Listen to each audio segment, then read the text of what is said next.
Deep in Mexico's Yucatan Peninsula lies the ruined city of Chichen Itza, once a thriving hub of the ancient Maya from 750 to 1200 AD. At its heart stands the imposing Pyramid of El Castillo, a structure steeped in myth, astronomy, and possibly something more. In 1969, Swiss author Erich von Däniken, standing before the pyramid, had a revelation as he pored over archaeological texts from Central America. One recurring idea stood out: stories of visitors from the sky. The Maya called them gods, but were they something else? One such deity, known as Cucucanoso, Quetzalcoatl, or Cucumitz in other Mesoamerican cultures, was described as a feathered serpent, a mysterious flying creature from the heavens. Some researchers believe these accounts may be ancient descriptions of aerial technology recorded in myth. The Pyramid of El Castillo is aligned with cosmic precision. On the equinoxes March 21st and September 21st, an extraordinary phenomenon occurs. As the sun rises, shadows form along the staircase, creating the illusion of a serpent slithering down the pyramid. According to legend, this is Kukulkan returning to Earth, a message, perhaps coded in stone. The gods once came and will return. Von Däniken saw something traditional archaeology often missed: details too perfect to dismiss, features to align with the stars, and myths to be coincidence. Lord Pakal and the Mayan rocket for Von Däniken. The mysteries of the Maya didn't stop at Chichen Itza. At Palenque, another ancient Maya city, archaeologists in the 1950s uncovered a stunning tomb. The sarcophagus of Lord Pakal, the lid, covered in intricate carvings, showed the ruler in an unusual pose, leaning forward, seemingly operating levers, surrounded by flame-like motifs and strange mechanisms. To Von Däniken, it looked like a man in a rocket ship, a Mayan astronaut. His interpretation, made famous in Chariots of the Gods, stirred global fascination and controversy. Was Lord Pakal an ancient traveler between worlds? Copan and the Stairway of Time further south. In Copan, Honduras, the Maya built one of their most significant monuments, the hieroglyphic stairway, a towering 72-step structure, inscribed with hundreds of glyphs. Built in the early 700s AD, it chronicles the dynasty of rulers from Yaxcocmo to his 13th successor. For centuries, these glyphs were unreadable. But in 1880, German librarian Ernst Förstmann, using the Dresden Codex, cracked the numerical and calendrical systems of the Maya, unlocking part of the ancient script. Later scholars would find that Maya hieroglyphics combined logograms, symbols for entire words, and phonetic signs, syllables. Among the glyphs we find claims of divine ancestry. Maya rulers didn't just rule, they claimed descent from gods and celestial beings, reinforcing their legitimacy. These inscriptions weren't just political propaganda, they were cosmic declarations of power. The message in stone, the Maya's architecture, their myths, and their obsession with the stars seemed to point toward something greater, perhaps even extraterrestrial. Could Chichen Itza's shadow serpent, Lord Pakal's rocket, and Copan's stairway to the stars all be telling the same story? Was it all symbolic, or a record of real encounters? But all the elites could, and the king could, so he or another elite individual could come here and impress people by saying, "This demonstrates the semi-divinity of our king and his power to intercede between us and the heavens, and his power to intercede between us and the heavens." But just what was the real source of power and authority behind the Maya priests and kings? Do the hieroglyphs reveal an otherworldly truth? Do the hieroglyphs reveal an otherworldly truth to their origin, as the Maya themselves maintain? Ancient astronaut theorists believe the answer is yes. Ancient astronaut theorists believe the answer is yes. Hyurgyo entes o uka oese.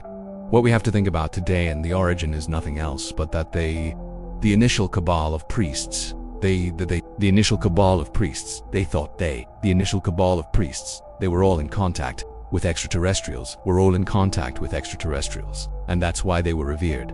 Our ancestors thought they were gods, because they didn't understand the nuts and bolts aspects behind those visits. But when it all comes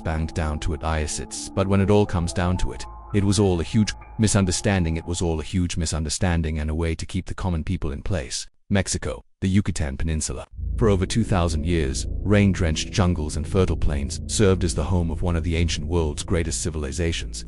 The Maya scholars estimate that between 250 and 900 AD, the Mayan population consisted of between 15 to 20 million people and extended as far south as Costa Rica and Guatemala. Archaeological evidence suggests the Maya were one of the first ancient people to develop a written language, used modern mathematical methods, and built massive multi-story celestial observatories, all at a time when Europeans were struggling through the so-called Dark Ages. Sean David Morton. The Maya are considered one of the great advanced civilizations with hyper-advanced astronomy, astrology, trigonometry, architecture, all of these things, while the Europeans were at the time rolling around in the mud. But perhaps the most amazing Mayan achievement was their system of charting the stars and planets in the form of a calendar. The Mayans were timekeepers. Above and beyond all other things, Keeping up with time was magic. It was power to the Mayans. They were tracking in particular Venus phases off the moon, eclipses. But they also tracked precession, which is an extraordinarily long cycle. What it means is that every year on, say, March 15, the Pleiades rise for the first time in the sky. If you wait 72 years, the day of the rising of the Pleiades will be one day earlier. If you wait another 72 years, it'll be a day earlier still. And if you wait 26,000 years, the Pleiades will move back to that same day. According to scholars, the Maya believed that time, like the stars, moved in repeating patterns called calendar cycles, and that these cycles could be used to predict future events. One of these calendar cycles, the Mayan long count, lasts for 5,125 years and will end on December 21, 2012. But why? Why did the Maya choose this date, and what did they believe would happen to our world? Perhaps a clue can be found in an astronomical phenomenon located at the center of the Milky Way galaxy, an area where there are no stars. Sean David Morton. The Mayans knew. Not only did they know where the center of the galaxy was, but they understood that it was a light year across black hole that they called the Great Rift. Logan Hawkes. The Maya believed this was the birth canal of the universe, and that all things came from the birth canal of the universe. And on December 21, 2012, the Earth, the Sun, and this birth canal, the Dark Rift, are all in perfect alignment, and this only happens every 26,000 years. Could the fact that the Maya long count calendar ends on the same day as this rare alignment in the Milky Way galaxy be a mere coincidence? And did this advanced understanding of celestial cycles really come from ancient Mayan astronomers observing the stars with only their naked eyes? Logan Hawkes. The Mayans believed that this knowledge came to them from their gods, and their gods then existed in the stars. So is it possible that these gods could have been extraterrestrials? The answer to that question is yes, it's possible. Giorgio Aitsokalos. According to the Maya themselves, this knowledge was not something that they came up with, but it was given to them as a gift from the gods. The gift back then was not material stuff, it was knowledge. Knowledge is the currency of the universe. Planet Earth, 65 million years ago. An 8-mile-wide asteroid hurtles towards the planet at approximately 12 miles per second and strikes the region now known as the Yucatan Peninsula with a force of 100 million megatons of TNT. According to mainstream science, this catastrophic event forever changed the climate and the topography of Earth, and ended the reign of the dinosaurs. David Morrison. The object that came in was 8 or 10 miles in diameter. That impact dug a deep hole, lofted material into the atmosphere, black dust, which shrouded the planet in darkness for months, maybe for a couple of years. So there'll be a time in which the sunlight was simply shut out from the Earth's surface, and photosynthetic organisms like plants would begin to die. The plant-eating dinosaurs would have nothing to eat and would have died off. The meat-eating dinosaurs would then have nothing to eat either, and this might have lasted anywhere from 5 to 10 years. How quickly the extinction took place is a matter of debate. But is it possible that some species of dinosaur actually survived this cataclysmic event, and not only survived, but thrived for several thousands or even millions of years? Perhaps clues can be recovered near a crater where scientists believe the giant asteroid struck the Earth, right in the heart of what is now the Yucatan Peninsula. Today, less than 90 miles from the epicenter of the asteroid impact lies one of the largest and best-preserved cities of the ancient Maya, Chichen Itza. You have to wonder if it's not some strange coincidence that the same spot, the Yucatan, which experienced this devastating asteroid strike which caused the extinction of the dinosaurs, is also the main habitation area of the ancient Maya. Philip Copin's Chichen Itza is said to have been the place where the Mayans made contact with the gods, and I find it an extraordinary coincidence. Of all the potential places around the Gulf of Mexico which they could have chosen, they took a place where literally something fell from the sky 65 million years ago. And the Mayans believed that this contact with the gods, this contact with the sky, happened there up until the most recent of times. And so what we have here is either coincidence or something else going on. And really this something else is only something which hardly anybody has touched upon, but I think it is something which really needs to be explored in far more detail. In the Mayan area and other areas of Mexico, there are curious depictions of dinosaurs. There's pterosaurs. There's a famous dinosaur that appears on one of the paintings at Bonum and Pei. So you have to wonder just how the Mayans knew about dinosaurs supposedly. Dinosaurs had been extinct for millions of years, David Morrison. But if, as mainstream scientists believed, the dinosaurs had been extinct for millions of years bear the evolution of mankind on this planet, then what would explain the wealth of Mayan art depicting interactions between humans and what appear to be dinosaurs found in the very area where they supposedly lived off? Mexico City. Beneath the current-day capital of Mexico lie the ruins of the ancient Aztec metropolis known as Tenochtitlan. The Aztecs dominated much of central Mexico from the 14th to the 16th century AD, and Tenochtitlan is considered to be their first official settlement. An incredibly sophisticated city featuring a grid system of canals and causeways. But according to their historical texts, the Aztec civilization did not originate here. Edwin, the Aztecs say they started from this place up in the north called Chico Moztac.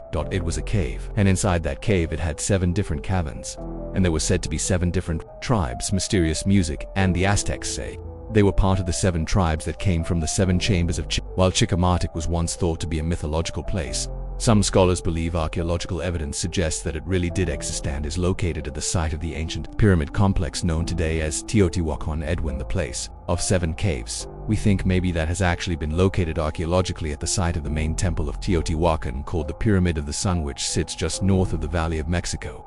Underneath it is actually a cave with 7 different spots that it extends out into, and that's where the Aztecs said their original ancestors came from. In the 16th century, Spanish chronicler Jerónimo de Mendieta erected the legends of the local native population. According to their accounts, the Aztec believed that they were fashioned by a group of stranded gods within these 7 caves. Jonathan Mendieta wrote an account of Aztec legend. In this report, he describes a giant flint knife landing on the earth, and the earth was trembling and shaking. This enormous flint knife landed, crashes, then some 1,600 gods disgorged from this thing, and they are responsible for launching Aztec civilization. Edwin, the Aztecs talk about the many gods coming down to earth and creating humans. They create them out of bone, ash, and their own blood, and they make them somewhat in their own image, but they make them specifically so that they will honor them they will serve them. All of a sudden, there is a description of a giant flint knife that descended from the sky and somebody emerged out of it. One has to wonder whether or not our ancestors were witness to a landing of some type of a craft. If so, then the Aztec story suggests that at some point in our history, extraterrestrials created mankind, and something very strange was going on at Teotihuacan, located just 30 miles northeast of Mexico City. The Teotihuacan complex encompasses nearly 8 square miles and is dated to the 1st century AD. It is the oldest and most sophisticated city of Mesoamerica, an area that extends from northern Mexico down through Central America. The civilization predated the Maya by at least 100 years. At its peak, it was said to have supported nearly 100,000 residents. It was also the largest city in the entire Western Hemisphere prior to the 15th century and served as the major commerce and religious center for the region. Edwin, the significance of Teotihuacan cannot be overstated. It is the Rome of Mesoamerica. The things that Teotihuacan did set the pattern for all other city-states after it. The central features of the complex are 2 large pyramids known as the Pyramid of the Sun and the Pyramid of the Moon, as well as a temple dedicated to Quetzalcoatl, the feathered serpent. These structures stand alongside a thoroughfare referred to as the Avenue of the Dead. Over 200 smaller buildings, platforms, and pyramids are found adjacent to the avenue, and there are thousands of living quarters just outside the complex. But as incredible as Teotihuacan is, no one knows exactly who built this metropolis or what happened to its occupants. Edwin, Teotihuacan, despite its size, has no hieroglyphs whatsoever. There are other cultures in Mesoamerica that were using writing systems. There's nothing like that at Teotihuacan, so we don't really have a clear history of what happened at Teotihuacan, and we can't really find evidence of their rulers ... to develop a complete, huge, complex citadel ... Will we have such a sophisticated site that embodies engineering principles, craftsmanship, art? Where did it originate? Where are the smaller versions of this? Well, we don't find any. So we don't have a progression, an evolution to show where this came from. So we have to ask, where did it come from? David, we've become conditioned. Look at these awesome works of stone architecture and think, oh, primitive people did that, and they used primitive methods and primitive technology. But we have to rethink the fundamental assumptions and come to a greater and greater level of understanding that the technology required to build these artifacts, in fact, is greater than anything that they possessed. Teotihuacan, Mexico. In 2003, archaeologists in this ancient city made a startling discovery. A previously unknown tunnel lies 45 feet beneath Temple of the Feathered Serpent, one of the most sacred pyramids on the continent. Working underground, scientists methodically explored the debris-filled tunnel using a robotic probe with an infrared scanner. After some 250 feet, they reached a side cave. The tail end of the tunnel, the terminus, is loaded with yellowish metallic-looking orbs, apparently colored clay. When the orbs are very interesting objects, I've never seen anything like them in any kind of other archaeological context. On the inside, they are clay. On the outside, they are coated with some sort of gold flecks, so they look like golden balls. What purpose these golden balls serve is unknown. But some archaeologists believe the cavern in which they were found was a place of sacred ritual like the clay balls. The walls were also covered in gold flecks. So if the cavern was illuminated by a torch during a ceremony, it would have shimmered with 1,000 points of light resembling the cosmos. David, these beautiful orbs of yellow material strongly suggest that someone was illustrating planets. We do know that the Mayan calendar is heavily calibrated to the orbital parameter, the planets in our solar system, specifically the inner planets. The red planet's connection to the Mayan calendar is portrayed in the Dresden Codex. This rare book from Mayan antiquity describes the calendar in relation to Mars movements across the sky. The Dresden Codex is one of 4 remaining books that Maya wrote. It is, in many regards, an astronomical almanac. There are many different sections of the book that talk about different astronomical phenomena. One of them is the planet Mars. There's an almanac near the end of the book that breaks up days into 10 groups of 78 days, equaling 780 days, which is the synodic period of Mars. In other words, the time in which it takes Mars to get back to the same place on the horizon from a human perspective. Dramatic music. Scholars believe Mars played an important role in the Maya astrology that's described in the Dresden Codex. Above that almanac is a sky band shown with various aspects of celestial symbols we recognize out of hieroglyphs. And hanging off of it is this interesting dragon-like creature. That dragon-like creature is recognized as the face of Mars. Giant megalithic stone heads, figurines of what appear to be flying craft. And statues that evoke cultures found on the other side of the world. According to ancient astronaut theorists, it is this information that the Catholic Church sought to suppress. They attempted to destroy all traces of the Maya culture nearly 500 years ago. Now what's interesting is all these great ancient cultures, including the Mayans, seem to have knowledge of math and science, which we can't explain how they got this information. When you ask them, they always tell you it came from the gods. Mysterious music, if the proof existed, not only of cross-Pacific migration but also extraterrestrial visitation. Many ancient astronaut theorists believe it would have posed a serious threat to a Catholic hierarchy steeped in the bigotry and intolerance of the Inquisition. But if this incredible theory is true, what then happened to the extraterrestrial visitors? Why did they come here only to leave or go into hiding? Because of various wars going on, cataclysms. Eventually, these civilizations began to collapse, as civilizations do. And what happened in the end was the airships. They stopped coming, and then the extraterrestrial demigods pulled their technology back, so we don't know what happened there with the extraterrestrials and where they went. And so you have to wonder if they don't want us to know that they are here. The extraterrestrials may have just decided, okay, humans on planet Earth have got the seeds of civilization. Let's just stand back and see what they do. As far as ancient astronaut theorists are concerned, the proof of extraterrestrial visitation is still out there, much of it buried beneath centuries of dirt and rocks. But every day, the truth is being revealed. In February 2018 through March 2019, archaeologists made a number of incredible discoveries just in the area of Mexico alone. Mayan artifacts were discovered in Teotihuacan, a location previously thought to have been inhabited only by the Aztecs. 200 more artifacts were found in a hidden cave under the Mayan site of Chichen Itza, and beneath dense jungles near Lake Pátzcuaro. LiDAR scanning uncovered an ancient city size of Manhattan. In the early 1990s, there were these science fiction stories that one day we'll be able to somehow look underneath the overgrown jungle. And true enough, here we are 20-25 years later, and that technology now exists. Satellites are now able to look through the soil into the ground to see if other structures exist, and guess what? They do. We have only now begun a new era of I predict thousands as of yet undiscovered sites will finally see the light of day. If you have a puzzle with 1,000 pieces, in order to see the final picture, you don't need to lay down all 1,000 pieces. If you lay down 980 pieces, I guarantee you will see the big picture. Is mankind on an incredible threshold of discovery? One that will confirm that extraterrestrial visitation has occurred all over the world and for centuries. Perhaps beneath the ruins of a newly discovered site in Mexico, archaeologists will uncover the ultimate evidence of alien contact and proof of humanity's true origins. Teotihuacan, Mexico. Dating back to at least the 1st century AD, this ancient complex was once the largest city in Mesoamerica with a population of 125,000. One of the most sacred temples of the city is the Temple of the Feathered Serpent, an enormous step pyramid dedicated to the god Quetzalcoatl. Quetzalcoatl, the feathered serpent, goes all the way back to Olmec times, to the BCE period. But the first place we really see Quetzalcoatl is in Teotihuacan, the city just north of modern Mexico City. They build an actual pyramid, a temple of Quetzalcoatl, right around 250 AD. So it's probably Teotihuacan who really put forward the idea and the identity of Quetzalcoatl as a deity for the rest of Mesoamerica. Quetzalcoatl was a creator, god. He was associated with the planet Venus.